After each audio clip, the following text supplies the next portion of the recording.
आध्यात्मिक चेतना जगाने के लिए उत्सुक हैं, जिन लोगों के पास अविचल बुद्धि है और जो विचलित नहीं होते, वे अवश्य ही इच्छित लक्ष्य प्राप्त करते हैं। अब देखो लक्ष्य कैसे प्राप्त किया जाता है, सुनो। पीछे प्रश्न किया है ना कि साधु का काम प्रश्न करना है। तूने सही प्रश्न, तू साधु है। सनातन गोस्वामी को इसलिए क्या कह दिया कि आप क्या हो, साधु हो, क्योंकि आप क्या कर रहे हो, जानते हुए भी प्रश्न कर रहे हो। सी यहां क्लियर कर दिया, ये मत समझना मैं जान गया, अब मैं प्रश्न क्या करना, मुझे अब क्या जानना। Why should I read Prabhupada, now I know Prabhupada, that means you do not know. क्या मुझे प्रभुपाद को क्या पढ़ने की जरूरत, अब तो मैं प्रभुपाद जी का जानता हूं। उसका मतलब कुछ नहीं जानते, लल्लू थे लल्लू हो।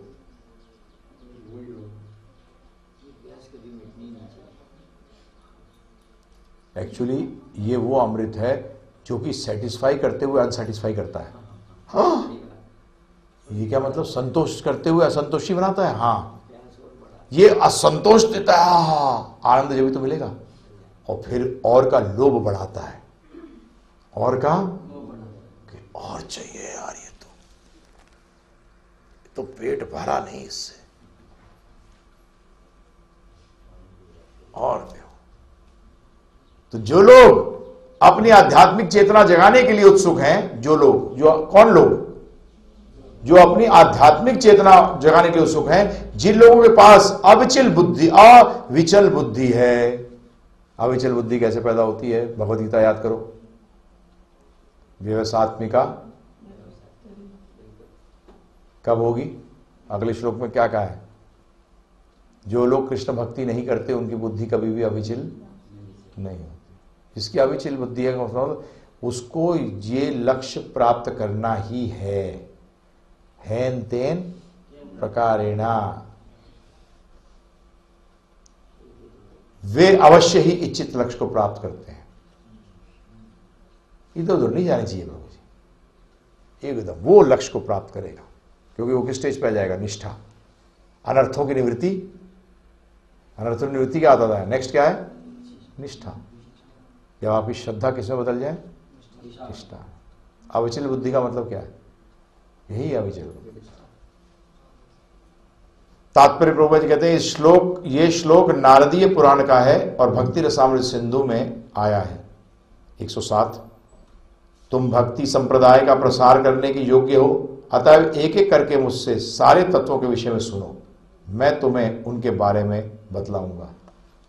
क्या कह रहे हैं, योग पात्रो हो तुम्ही भक्ति प्रवत्तायित के प्रचार करने के लिए तुम क्या हो, योग्य हो। उसका मतलब हर को प्रचार करने का अधिकार नहीं है। तो उसका मतलब योग्य व्यक्ति, क्योंकि अयोग्य व्यक्ति अगर ये करेगा, अयोग्य का मतलब क्या है, आजकल जो भागवत कर रहे हैं ये अयोग्य है, ये प्रचार कर रहे हैं परंतु क्या है, ये अयोग्य है। इसलिए जो पात्र है बदल नहीं रहा, वो भौतिक आसक्ति अभी भी बनाए हुए है। आप लोग इतने दिन से जो सुन रहे हैं, मैं भारी चेंज नहीं बोल रहा, परंतु अंदरूनी बदलाव आ रहा है कि नहीं आ रहा है। थोड़ी थोड़ी छोड़ के यहाँ बैठे हैं, नहीं तो अभी होली खेल रहे होते। ये आज से चालू हो गई महाराज, लोग लगे हुए कहाँ एक्सपीरियंस बहुत होता है अंदर, बहुत सारा।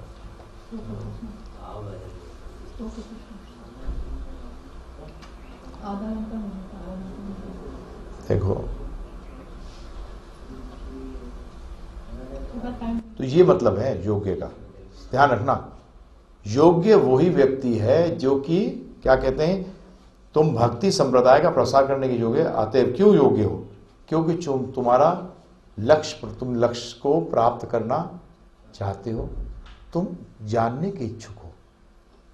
प्रचार वही कर सकता है जो कि क्या है, जो कि जिज्ञासु है। अगर जिज्ञासु नहीं है तो वो प्रचार कैसे करेगा। तो अब चैतन्य महाप्रभु खुश होकर जब प्रभुपाद खुश होते हैं हम पे तो अपने ज्ञान को उजागर करते हैं, जब अपने ज्ञान को उजागर करते हैं। प्रभुपाद जी ने एक बड़ी जबरदस्त कृपा करी है। प्रभु जी, ये जो बातें उन्होंने प्रभुपाद जी ने कही है ना, एक्चुअली ये अंतरंगों के लिए है, जो कि बोलते हैं हम भगवान को किसी स्थिति में प्राप्त करना है, तब उनको बोला जाता है कि तू ये छोड़ दे वो छोड़ दे। परंतु प्रभुपाद ने तो सबको दे दिया कि नहीं बेटा, भक्ति करनी है तो ये तो तुझे करना पड़ेगा। उन्होंने फर्स्ट स्टैंडर्ड सेकंड स्टैंडर्ड नहीं सिखाई प्रभु जी, सीधे कहाँ ले गए, पोस्ट ग्रेजुएट। कहीं भी ऐसा नहीं है कि ये भी करता रहे और वो भी करता रहे और चलता है ये। हाँ, उन्होंने नहीं तो चालू बना, हमारे चालू व्यक्ति बना देते सीए।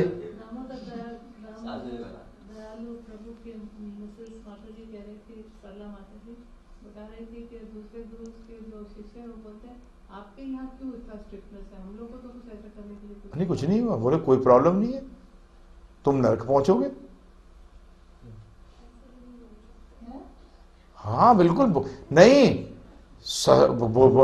बिल्कुल बोल सकते हो, शर्माना नहीं कभी सत्य बोलने में। लोग कहेंगे मुंह फट है, परंतु जब मुंह फटता है तो क्या बोलते हैं,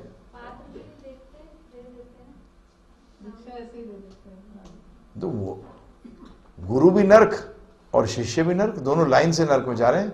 जैसे सुना है पाइपर की कथा सुना करते जब छोटे थे कि एक गांव के अंदर चूहे बहुत ज्यादा हो गए, तो एक आदमी आया, उसने कहा कि मैं सब चूहों को क्या करूंगा, ले जाऊंगा।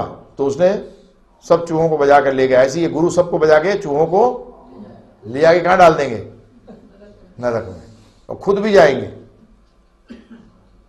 ये शास्त्र कहते हैं। बहुत सारे बड़े श्रेष्ठ भक्त लोग हैं वो शिष्य, एक ही लेक्चर में सब पर पखेड़े खुल गए।